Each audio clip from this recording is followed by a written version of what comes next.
Hey, what's going on, guys? TheHORRORman back with the next episode of FEARmily Feud. The Addams Family versus the Munsters.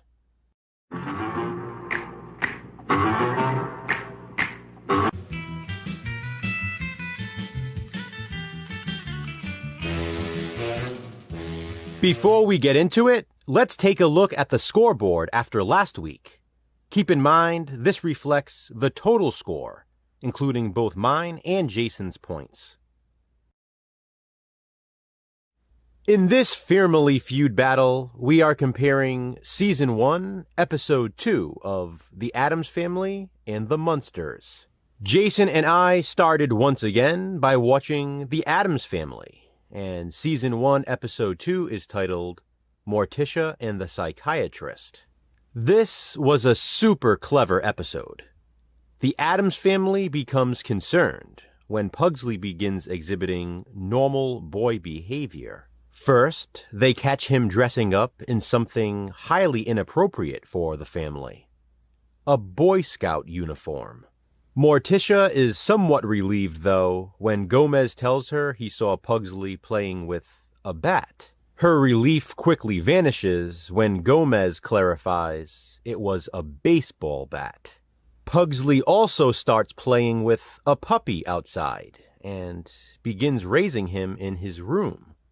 This disgusts his parents and his uncle. Gomez, Morticia, and Uncle Fester try bringing Pugsley back to his abnormal self, but it doesn't work. The Addams Family has no choice but to turn to a psychiatrist.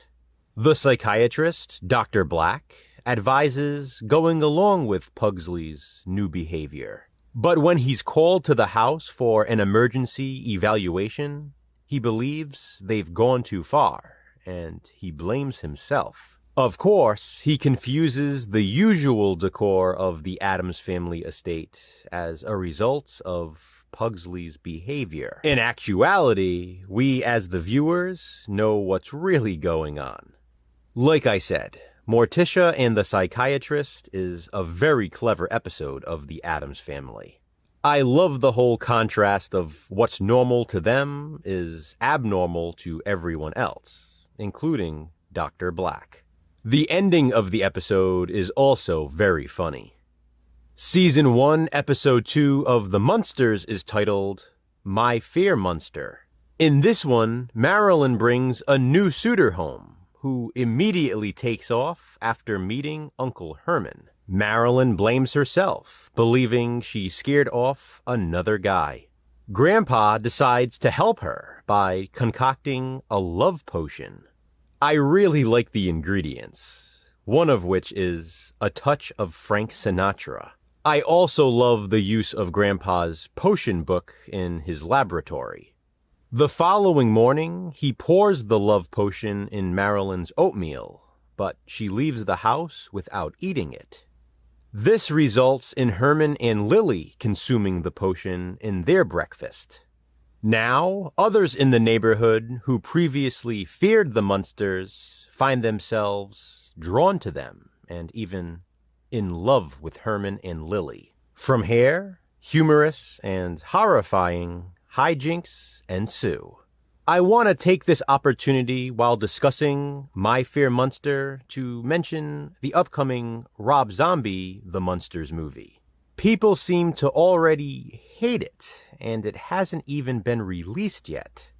I know some are claiming they are basing their opinion on the trailer, saying it looks too cheesy, but that makes me wonder if they've ever seen this original series. The Munsters was a 60s sitcom.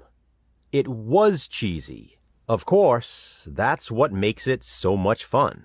It's that contrast between being a dark, horror-themed show and a sitcom. If Rob Zombie made a typical Rob Zombie Munsters movie, you'd all complain. Based on the trailer, it definitely seems like he's sticking to the vibe of this original series, and I'm happy about that. Something tells me Jason and I will be discussing the Munsters movie during our Positive Spin series. But back to FEARmily Feud. Morticia and the Psychiatrist versus My Fair-Munster. Which one wins this round? Well, guys, after 2 episodes, we are all tied up, because I'm giving 2 of my 3 points to the Addams Family, and the other one to the Munsters. I give Morticia and the Psychiatrist the slight edge for being so clever. As fun as My Fair-Munster is, I just preferred the Addams Family this time around. How will Jason score round 2? Be sure to check out his FEARmily Feud video to find out. Tune in next week to find out who will take the lead in FEARmily Feud. Thanks for watching, guys. Hit that thumbs up and be kind. Subscribe.